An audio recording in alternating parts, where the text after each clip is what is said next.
This video is brought to you in part by the patrons of the Lazy Eyebrow, and from the comments and watch time from viewers like you. Thank you!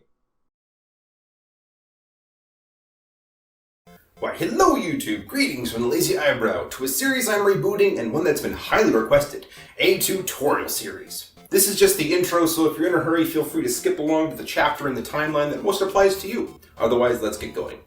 So a few years ago, I made this tutorial series that was kind of on niche subjects, stuff like building a tripod out of Lego, sound wave voice, and transformation. But I've learned a substantial amount in the last 8 years, and I would like to make a tutorial series that covers from the basics all the way to advanced techniques that I've learned and can apply to me. So I'll be starting this series in this video as if you're brand new, you've never picked up a camera before, and you're looking at a toy like,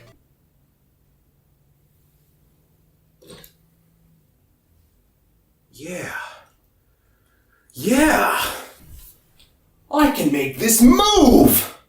Part 1, the basics. Now, if you clicked this video, you probably already know what stop motion is, or you clicked it by accident because the algorithm brought you here. Now, if that's the case, welcome. Very quickly, stop motion is the result of many pictures of an object moved each frame. Predominantly, people use toys or clay, and on this channel specifically, we use transformers. The funny thing about stop motion is that at its very core, it's the same thing as conventional video.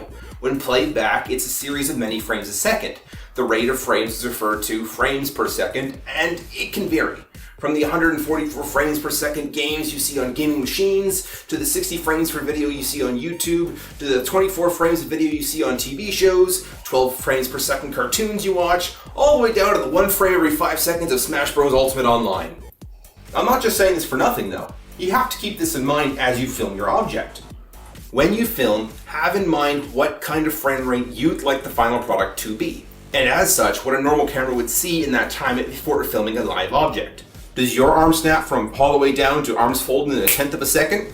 No, and neither should your camera. And that's today's subject, stability. Part 2, hardware and software. Over the years, I've used a wide range of hardware and software ranging from webcams to phones, all the way up to my current setup of a DSLR and laptop. Nowadays, having a smartphone has become commonplace. In fact, the majority of users that watch my content seem to be using Android with Stop Motion Studio. So I'll be teaching with that setup. However, the principles are more or less the same no matter what you're using.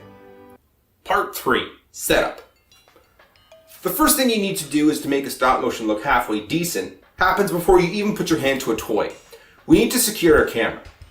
Going back to the whole FPS explanation, if I'm filming a car going by, my camera isn't exactly doing this.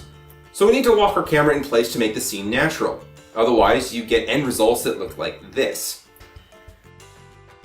For smartphones, there's a wide variety of options. You can find these brackets online for cheap. They're about $1 a piece in some areas.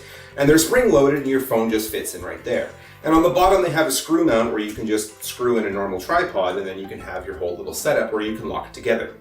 Now, if you don't have a tripod, I would seriously look into getting one. They're cheaper than a deluxe class figure or a box of Lego these days. And if you really want to take your animations to the next level, that's how you do it. But if you're really cheap and insist on doing things the hard way, like me most days, you can use whatever's at your disposal, like build a walled platform for your camera to sit in at a Lego, build a bracket out of hot glue and popsicle sticks, or maybe put the toy down at the store and go buy yourself a tripod. They're real cheap. Just buy a tripod. Now, I know it's a boring thing to buy because it's not like you can play with it like you can a toy, but I mean, buy a tripod. Part 4, lighting. Okay, so you got your tripod, you got your figure, you're ready to start animating, right? No. Take a look at your surroundings and take note of your light sources. Where are they coming from? In order to make consistent shots, your lighting needs to be consistent. Just like your camera isn't flipping out, the light outside isn't either, unless it's from a really terrible fluorescent light, and we try to avoid those. So here's how to fix that. Try to have a light source that projects your shadow away from your subject, whether this is overhead or beside you or whatever. The goal is to eliminate you or any passerbys as the variable. The second thing you can do, eliminate the sun, because good grief does this ever ruin consistent lighting. You can have things just right and then a cloud rolls by and changes everything. So either get blackout curtains, film at night, take your stuff to the basement to film, or do what you have to do to eliminate that variable. Finally, on your camera, lock both your exposure and white balance. The last thing you want is to have the settings update every time your hand gets in there. So once you have your external light sources sorted, put the main subject of your film, or even Bumblebee and Optimus if they have bright primary colors, right in front of your camera. This lets the camera auto-set the balance and settings. Then we lock the exposure, we lock the white balance, and then provided we don't have to touch the camera, we are ready to go. However, it's a smartphone, so of course you will be touching your camera to take a picture. Well, you can be gentle and get away with it in most cases. In fact, that's kind of how I shot reviews 50 to 107. It's highly recommended that you invest in some sort of way to avoid to touch your camera. A Bluetooth capture button, a second device running the tether program for iMotion or Stop Motion Studio, or some programs even have audio settings where if you snap or use some otherwise loud noise right next to the microphone, you can take your picture that way. Personally, this is my setup. In our room, I have my table set up. I use vinyl curtains to block out the daylight. My camera's on a tripod tethered to my laptop with a Bluetooth keypad to take the picture. And my lighting setup is LED strip lights on 3/4 inch aluminum bars that go along the perimeter of my light box. Part 5. Examples. So here's some fan submitted examples of bad lighting and stabilization.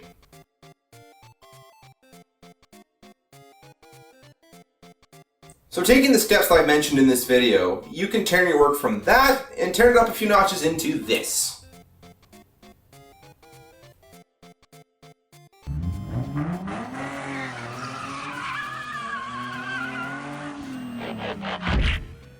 So what have we learned today? First off, get yourself a tripod. It's cheaper than a deluxe class figure, and it is the first step you need to do to make good animations. Second, get yourself consistent lighting. Real life doesn't flicker unless there's something wrong, and neither should your animations. Hopefully if you follow these steps, you'll be right on your way to make good animations, and we'll see you all in the next video. This has been the Lazy Eyebrow.